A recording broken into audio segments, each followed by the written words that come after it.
तुमचा यंदाच्या वर्षाचा पहिला सण फक्त आमच्या सोबत म्हणजे संगम कलेक्शन सोबत। गेली अनेक वर्ष तुमच्या सहवासात अनेक सण साजरे केल्यानंतर आता यंदा आपली मकर संक्रांत साजरी करूयात फक्त संगम कलेक्शन सोबत। तर नववर्ष आणि मकर संक्रांतीच्या शुभ प्रसंगी दिनांक 10 जानेवारी ते 16 जानेवारी पर्यंत दररोज दुपारी 4 ते सायंकाळी 8 पर्यंत सर्व महिला भगिनींसाठी हळदी कुंकवाचा प्रेमळ समारंभ फक्त संगम कलेक्शन सोबत। तरी सर्व महिला वर्गाने उपस्थित राहून आपला सण आणि आनंदाचे क्षण आमच्या सोबत साजरे करावेत ही विनंती। नमस्कार, मी सिद्धेश कर्नावट फोकस महाराष्ट्र मध्ये आपलं स्वागत आहे। राजगुरुनगरच्या विकासासाठी फोकस महाराष्ट्र हा कायम कटिबद्ध होता, राहणार आहे याचं उत्तर मी आज देतोय। नगराध्यक्ष, प्रथम लोकनियुक्त नगराध्यक्ष मंगेश दादा गुंडाळ दादा, प्रथम लोकनियुक्त नगराध्यक्ष पाटी, पहिली तुमच्या नावाची नेमक्या काय भावना आहेत? काल पदभार स्वीकारलाय तुम्ही? काल पदभार स्वीकारलाय, कामही चालू केले व गावाने टाकलेली जी जबाबदारी आहे म्हणजे संपूर्ण राजगुरुनगर शहराने ती पुरेपूर तडीस न्यायची जबाबदारी व त्यासाठी लागणारा सर्व पाठपुरावा व त्यासाठी मेहनत, वेळ या सगळ्या गोष्टीची तयारी ठेवून मी असो किंवा माझे सहकारी मित्र मनोहर सांडोर असतील, जे कालच त्यांची उपनगराध्यक्षपदी निवड झाली आहे व बाकी सर्व नगरसेवक 100% शहराच्या प्रत्येक बारीक विषयांवर आम्ही जोर देऊन जे काही महत्त्वाचं शहराला जे काही आता मूलभूत गरजा आहे, शक्यता जो पाण्याचा प्रश्न आहे त्यावर आमचा पहिला फोकस आहे। दादा, तुम्ही कालच जाहीर केलं अतुल भाऊंच्या माध्यमातून की 26 जानेवारीला दररोज पाणी देणार 26 जानेवारीपासून आणि शहराला स्वच्छ पाणी पुरवठा होणार। इतकी वर्ष हा प्रोजेक्ट थांबला होता, आता 26 जानेवारीपासून कार्यान्वित होतोय, त्याच्याबद्दल काय म्हणाल? नाही, हा प्रोजेक्ट चालू आहे पण प्रोजेक्ट जरा काही बाबींमुळं म्हणजे काही तांत्रिक अडचणींमुळं तो अधुरा होता। तर ते ह्या 20-25 दिवसात त्या तांत्रिक अडचणी म्हणजे 1.5 HP जी मोटार आहे ती 2-3 दिवसापासून आपण 2 चालू केल्यात।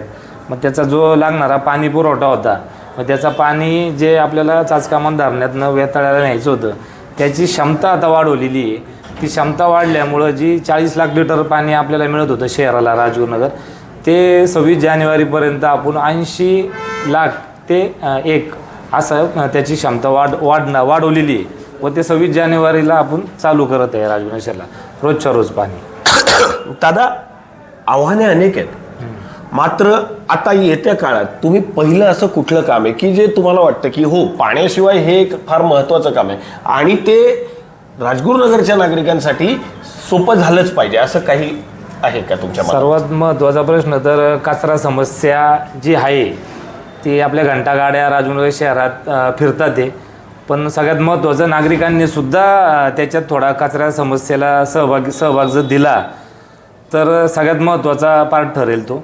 कारण की जे काही सकाळी किंवा संध्याकाळी जे जातात आहेत आत्ता कचऱ्याची लोक वारंवार रस्त्यांवर टाकतात आहे, बऱ्याचशा ठिकाणी कंपनीत जातानाचा जो आत्तापर्यंतचा म्हणजे पान आहे त्याच्यावर आम्ही महत्त्वाचा पाऊल टाकणार आहे, त्याला दंडात्मक कारवाई आम्ही करणार आहोत राजगुरुनगर परिषद। दादा, निश्चितच राजगुरुनगरच्या नागरिकांनी याच्यात सहभाग घ्यायला हवा, मात्र आत्तापर्यंत ते होत नव्हतं।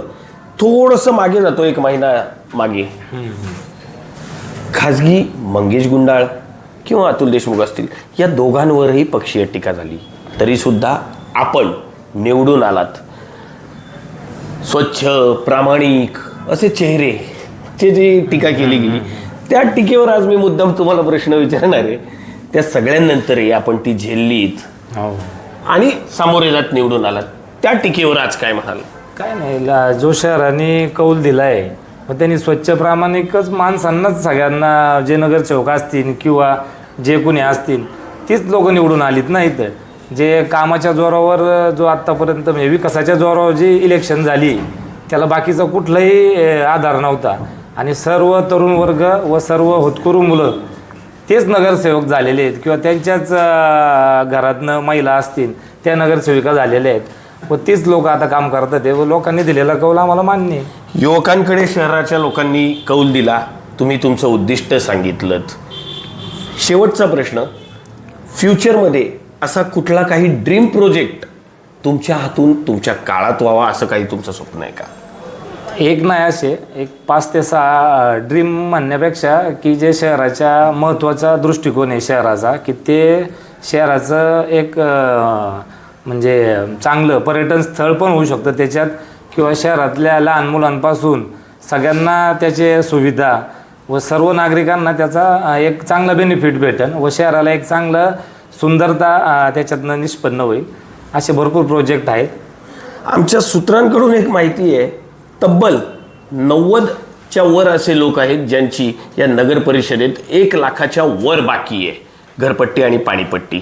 अशी आकडेवारी जी आहे ती 2.5 कोटीच्या वर जाते. या गोष्टीकडे कसं पाहाल दादा? नाही, नक्कीच आम्ही ती वसुली करता त्याच्यावर निर्बाध कारवाई करणार आहे. ते आता आमची पहिली मीटिंग होईल, त्या मीटिंगमध्ये चर्चा करून आम्ही लवकरात लवकर त्याच्यावर आम्ही ॲक्शन मोडवर येणार आहोत. आपल्याला मनपूर्वक शुभेच्छा की आपणाकडून राजगुरुनगर शहराचा जास्तीत जास्त विकास व्हावा आणि त्याच्यानंतरही येणारी जी कुठली पिढी असेल त्यांच्या हातून सुद्धा तो विकास व्हावा. हे होते मंगेश गुंडाळ आणि मनोहर सांडवर यांनी आपल्याला मगाशीच आपल्या प्रत्येक प्रश्नाला उत्तरं दिली. मात्र याच्यानंतरचा काळ हा खरा कसोटीचा असणार आहे, कारण आता आव्हाने समोर उभी आहेत आणि त्यांना ती पार करायची आहेत. कॅमेरामॅन वैभव वाघमारेसह सिद्धेश कर्नावट, फोकस महाराष्ट्र, राजगुरुनगर. खेड तालुक्यातील गेल्या 4 पिढ्यांहून अधिक चालत आलेली सर्वात जुनी पेढी, विश्वासीच परंपरा, सोने चांदी हिरे मोती दागिने नवग्रह खडे मिळण्याचे एकमेव ठिकाण वापगावकर लक्ष्मी ज्वेलर्स. प्रोप्रा परेश माऊलीशेठ वापगावकर, बाजारपेठ पेशी शेजारी, राजगुरुनगर. 9850919999.